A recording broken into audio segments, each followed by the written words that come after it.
يا جوجو، عملت الواجب النهارده؟ لا حضرتك غلطت في النمره يا مستر، جوجو ما جاتش النهارده. يا جوجو انت فين من الصبح؟ بدور عليكي. لا انا مش جوجو، جوجو ما جاتش النهارده. يا جوجو تعالي. يوه، الشهرة عايزه مني ايه بس؟ تعالي يا جوجو، انا عارفه انك هنا. حاضر يا ماما، جايه اهو.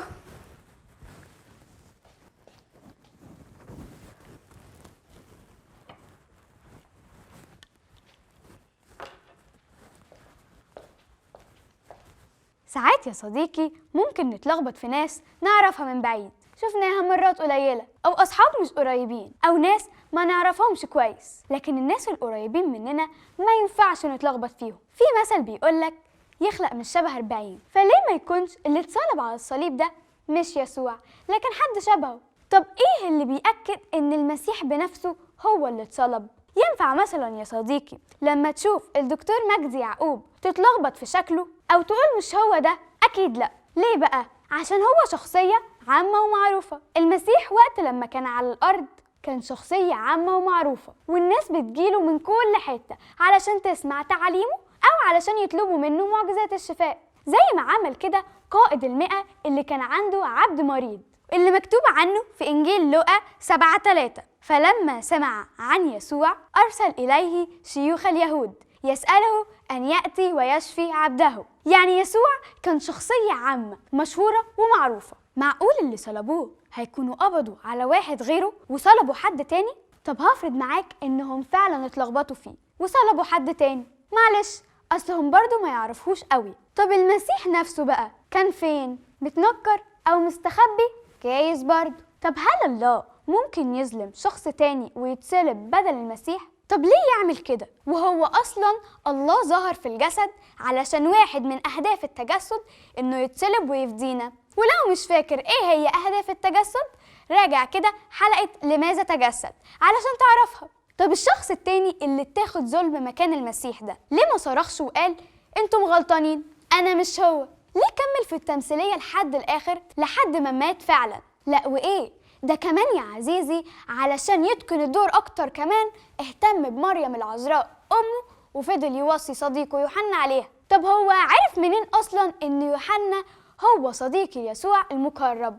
معقول لو ده حد تاني غيره كان هيهتم يعمل كده؟ طب أصحابه القريبين دول معقولة ما يعرفوش يفرقوا بينه وما بين شخص تاني؟ ماشي، أصحابه ما يعرفوهوش، معلش جل من لا يسهو. طب مامته، هو في أم يا ناس ما تعرفش ابنها؟ ده أنا مامتي عرفتني من صوتي حتى وأنا مغيرة شكلي. فاكر يا عزيزي في حلقات إثبات إن يسوع هو الله أثبتنا إن يسوع عنده قدرة على غفران الخطايا، أو هو على الصليب وعد اللص اللي كان جنبه إنه اليوم هيكون معاه في الفردوس. طب لو اللي على الصليب ده مش يسوع هتجيله الفكرة دي إزاي؟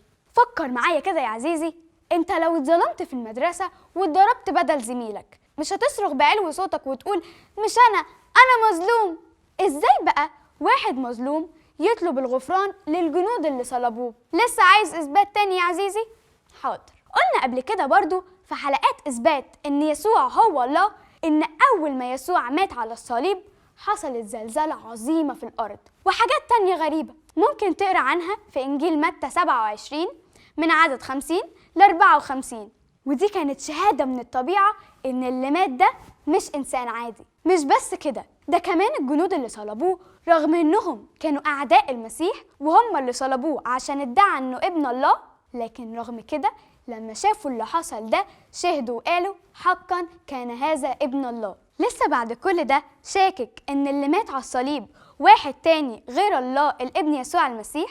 الخلاصة يا عزيزي إن الله كان قاصد إنه يتجسد ويعلن ذاته لينا في صورة إكنوم الابن يسوع المسيح، والهدف من تجسده هو الفداء عن طريق الصليب. فبالتالي هو ما كانش محتاج يخدعنا بإنه يسمح لحد غيره إنه يتصلب بداله، حاشا إن يكون الله أصلا مخادع.